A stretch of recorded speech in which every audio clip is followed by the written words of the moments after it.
जाम साहब इमाम बारगाह कॉलोनी में निकासी आब का मसला, गंदा पानी गलियों में दाखिल, शहरी परेशान।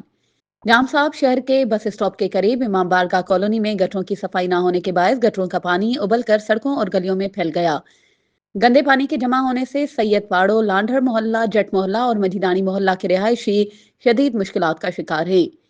इलाका मकीनों के मुताबिक इमाम बारगाह की मेन गली भी अब तक तामीर ना हो सकी है। गली में जगह जगह गड्ढे पड़े हुए हैं, जिसकी वजह से मकामी लोगों के साथ साथ दरगाह पर आने वाले ज़ायरीन और स्कूल जाने वाले तुलबा और तालबात को भी सख्त परेशानियों का सामना करना पड़ रहा है।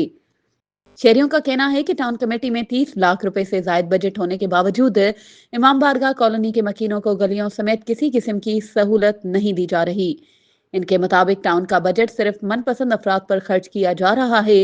शहरियों ने आला हुकाम से मुतालबा किया है कि टाउन में आने वाले बजट का ऑडिट किया जाए और ये रकम शहरियों की सहूलत और अवामी मसाइल हल करने पर खर्च कराई जाए।